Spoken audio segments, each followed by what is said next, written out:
Sat in the parking garage of my apartment building for 20 minutes after I got home, engine off, just staring at the concrete pillar in front of me.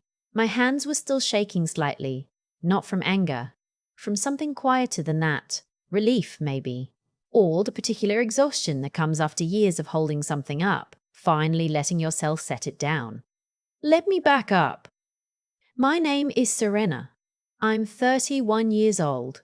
I'm a senior product manager at a mid-sized tech company in Austin, Texas, and I have been, since roughly the age of 23, the financial backbone of a family that never once said thank you. I want to be clear about something before I tell you what happened at my cousin's rehearsal dinner last Saturday. I didn't go into that evening planning anything. I didn't have a strategy. I wasn't plotting. I was just tired, and I made one decision that changed everything. And it turned out that one decision was the exact right one. But to understand why it mattered, you need to understand how we got there. I grew up in San Antonio in a house that always felt slightly underwater. Not broke, but the kind of perpetually stretched that makes everyone anxious and nobody talks about it. My mum worked as a medical billing specialist. My dad did HVAC until his back gave out when I was 16. After that, he did odd jobs, then less of those, then mostly nothing. My younger sister Jade is 4 years behind me and has always lived in a specific kind of chaos that she makes look like personality. I was the one who got out. Full scholarship to UT Austin, computer science. First in my family to finish a 4-year degree. My mom cried at graduation. My dad shook my hand and said, "Don't forget where you came from." I didn't realize at the time that this was less a sentimental reminder and more an advance notice of billing. It started small, the way these things always do. My first real job out of college paid $62,000, which felt like an impossible amount of money to me at 22. My dad's truck needed a transmission. It was $14,400. He asked if I could help. I said yes. Of course I said yes. Of course I said yes. He was my dad. Then my mom's dental insurance didn't cover a crown. Then Jade needed first and last month's rent for an apartment in Dallas because her roommate had bailed last minute. Then there was a medical bill, a car registration, a utility shutoff notice, always urgent, always with a story attached, always framed as temporary. By the time I was 26, I had given my family somewhere around $28,000. I know this because I'm a person who keeps records. I have a spreadsheet. I made it not out of resentment at first, but out of habit. I track everything. I track my grocery spending. I track my 401k contributions. I tracked what I gave my family the same way I tracked everything else. And by 26, looking at that number, I felt something cold move through me. I didn't say anything. I kept helping. That was the pattern. Around that same time, I got a significant promotion, director level. My salary jumped to $118,000, and my total compensation with bonus and RSUs was closer to $160,000. It was the kind of number I had worked myself half to death to reach. I hadn't taken a real vacation in 3 years. I worked weekends. I had turned down 2 serious relationships because I didn't have the bandwidth. My family found out about the promotion because I made the mistake of telling my mom, who told my dad, who told everyone. Within 2 weeks, the ask amounts went up. No longer $400 for a transmission. Now it was $6,000 to help my parents refinance because their rate was terrible and they were struggling. Then $8,500 to help Jade start what she called a wellness coaching business, which consisted of her getting a logo made and buying expensive supplements she sold to exactly 3 people, 2 of whom were me and my mom. I said yes to all of it. I don't know why exactly. Guilt, maybe. Or the belief that if I just got them stable enough, they'd stop needing me this way. Or maybe just the exhaustion of saying no to people who respond to no by treating you like a traitor. What I didn't know, what I only discovered 8 days ago, was that for the past 7 months, someone in my family had been using my personal information to open accounts. Here is what I found out, in the order I found it out. I have automatic alerts set up on all my financial accounts. I am that kind of person. I check my credit report quarterly. I've been doing this since my first job because I listened to exactly one personal finance podcast in 2015 and took it very seriously. So when an alert came through on a Thursday afternoon, 2 weeks before my cousin's rehearsal dinner, telling me that a new credit card had been opened in my name at a bank I don't use, I noticed immediately. I called the bank. The card had a $7,500 limit. It had been open for 7 months. It had a balance of $6,200. I asked for the billing address on the account. It was my parents' house in San Antonio. I sat very still at my desk for a long time. Then I called my credit monitoring service and asked for a full report. There were 2 more accounts. A store credit card with a $2,000 limit opened 5 months ago, balance of $1,800, and a personal loan for $5,000 from an online lender opened 4 months ago, fully drawn. All 3 used my social security number. All 3 had my parents' address.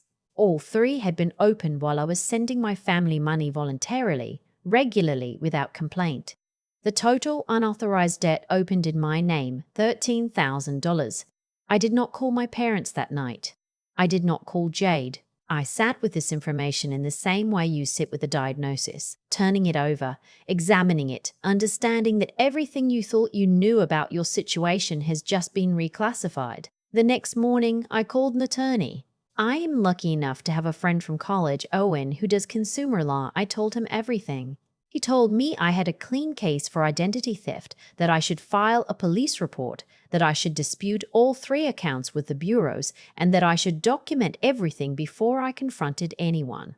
He also told me something I already knew but needed to hear out loud. What my family had done was a federal crime. I did not file the police report that day. I made the choice to wait. Not because I was wavering, but because I wanted to do it correctly. Owen helped me compile everything. I froze my credit across all 3 bureaus. I printed statements.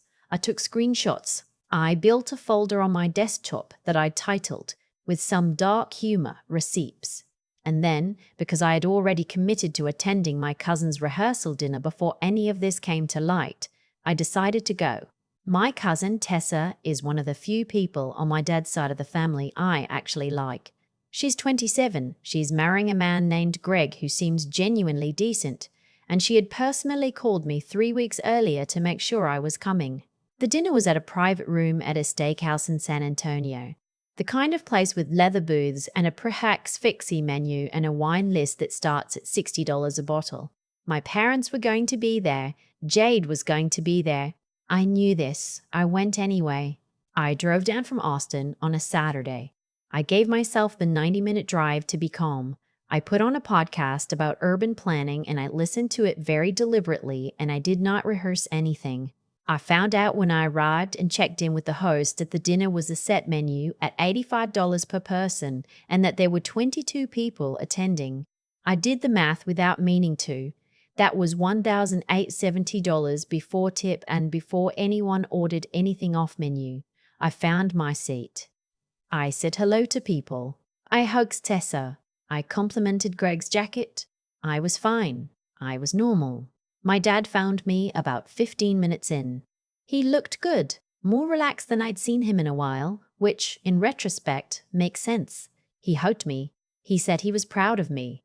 He said he was proud of me. He said he was proud of me. He asked about work. We talked for a few minutes and it was almost comfortable. Then, around the time the appetizers were being cleared, my dad's older sister, Patricia, announced to the table that since this was a family celebration, the kids who are doing well should think about contributing to the dinner as a gift to Tessa and Greg. She said it lightly, like it was obvious. Like she was just articulating something everyone already understood. I looked at my dad. He was nodding. I looked at Jade, who was on her second glass of wine and examining her fingernails. There were 3 cousins at that table who had real jobs in the way Patricia apparently defined the term. Me, a cousin named Derek who was in finance in Houston, and the cousin named Bridget who was in nursing. Derek looked at his phone. Bridget looked at her plate. My dad leaned toward me. He said quietly, but not quietly enough, "Just cover the table. You can afford it." I looked at him. I said, "What do you mean cover the table?" he said. The whole dinner. It would mean a lot to Tessa. I said, Dad, the whole dinner is almost $2,000 before tip. He said, Serena, just my name, in that tone. The tone that meant, stop making this difficult. Stop calculating. Stop being the person who notices things. Just pay. I took a breath. I said, okay.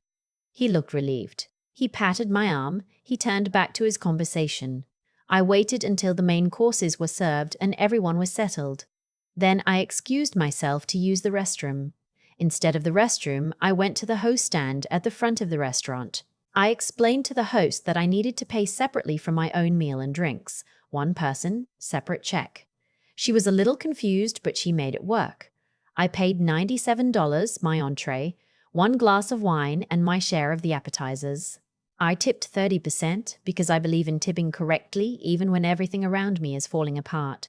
Then I got my coat. I texted Tessa, I love you and I'm so happy for you. I had to step out. Family stuff. Dinner is on me. Call me this week. I have something I want to talk to you about. And I walked to my car. My phone rang before I reached the parking lot exit. It was Jade. I declined it. It rang again. I declined again. Then a text, where did you go? The bill just came, and you're not here. Then my dad called. I let it ring. Then my mom, who had not been at the dinner but had apparently been updated in real time. Serena, what is going on? Your father is humiliated. You need to call him right now. I drove home. The 90 minutes back to Austin. Urban Planning Podcast again. The same episode, which I had not actually absorbed on the way down. When I got to my apartment, I sat in the parking garage.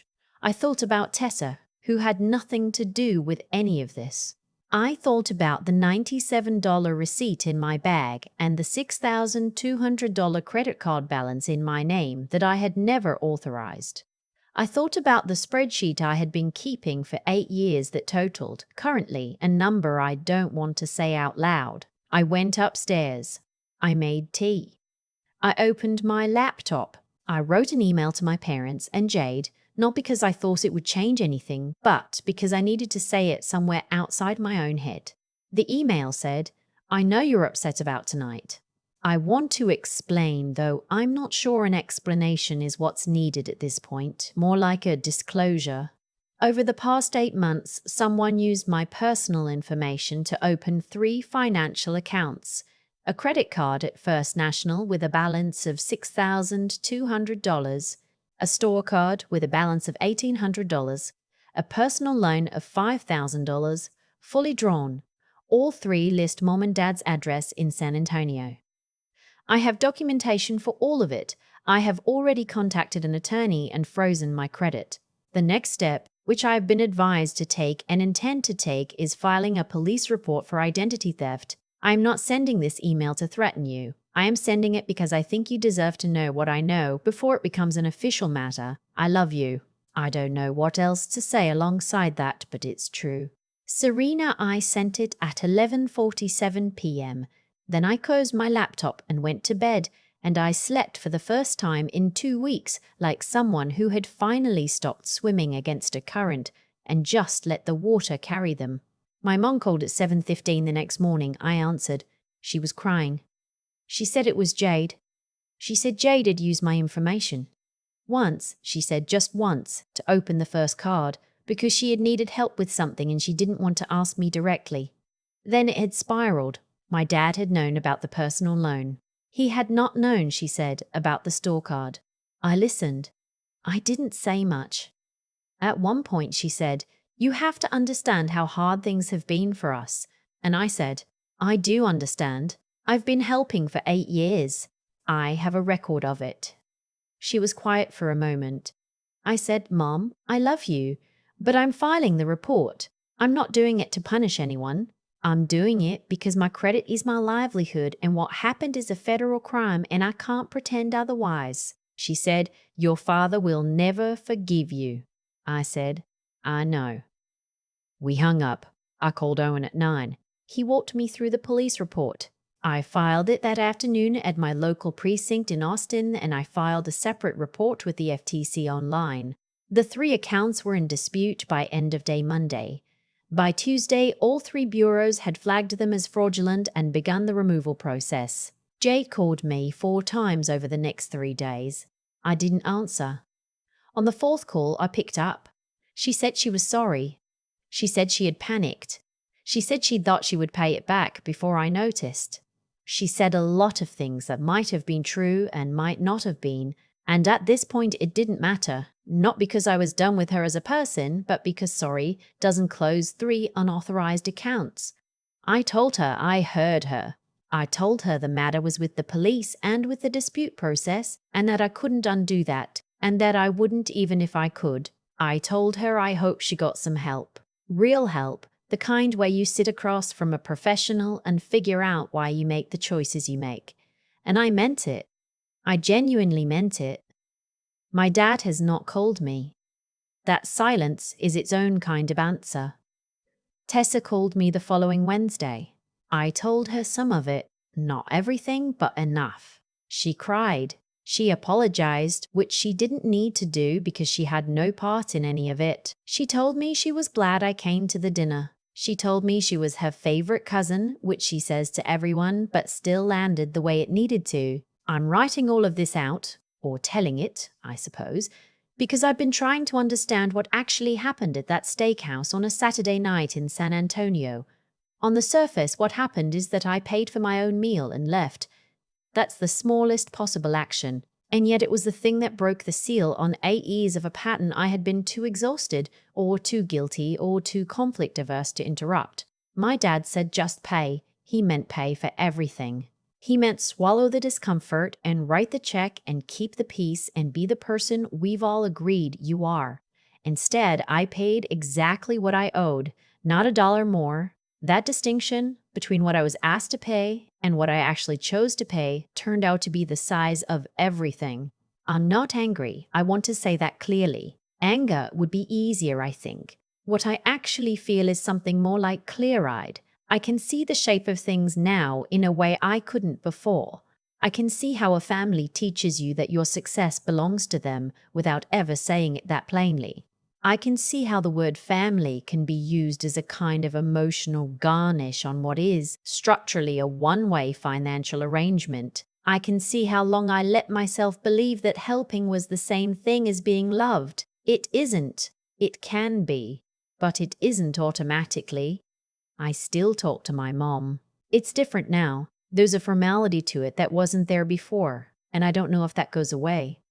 I don't know a lot of things. What I know is this. I drove home with $97 worth of receipts and woke up the next morning lighter than I had been in years. Not because I got revenge, not because I won something, but because for the first time in a very long time, the books were accurate. I paid what I owed. I left the rest on the table. That was enough. There's a moment I keep coming back to, not the walk to my car, not the email I sent at 11:47 p.m., not even the police report. It's the moment my dad said just cover it and patted my arm like the conversation was already over, like my answer was a foregone conclusion, like I was still the 23-year-old who wired money the same day she was asked because she didn't yet understand that being needed and being valued are 2 entirely different things.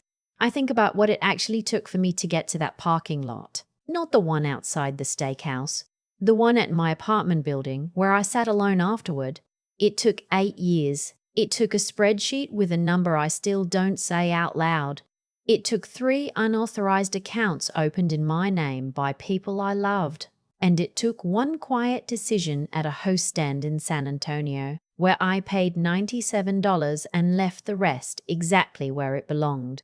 What I've been sitting with since then is how much of what happened was a result of what I allowed. Not in a self-blame way. I want to be careful here because I don't think I deserved any of it. But I kept choosing the path of least resistance, and every time I did, I was teaching the people around me something about what was acceptable. I was teaching them that my discomfort didn't matter enough to say something, that my boundaries were suggestions, that love in our family was denominated in dollars. The thing is, I knew better. I have always been a person who thinks carefully, who tracks things, who understands systems. I applied that intelligence everywhere in my life except the one place it was most needed. I built a career by spotting inefficiencies and fixing them. I let an 8-year financial pattern run unchecked in my own family because I mistook endurance for loyalty. That was on me. Not the theft. That was on Jade and my dad. But the 8 years of quiet compliance? That required my participation. What changed at that steakhouse wasn't that I became a harder person. I don't feel hard. I feel honest, which is different. I feel like someone who finally stopped performing a version of herself that she outgrew years ago. The version who paid not because she wanted to, but because she was afraid of what saying no would cost her. It cost her anyway. It just cost her on someone else's terms for a very long time. What Tessa said to me on that Wednesday phone call, that she was glad I came, mattered more than she knew. Because I almost didn't go. I almost stayed home in Austin and sent a gift card and kept the distance I'd been slowly building. But I went. I sat in that room. I made one clear-eyed decision. And that decision, as small as it was, turned out to be the thing that finally made everything legible. I don't know what happens with my dad. I don't know if that silence ever breaks into something workable. I hope it does. But I've stopped making that hope into a reason to abandon my own ground. I paid what I owed. That was enough. It always was.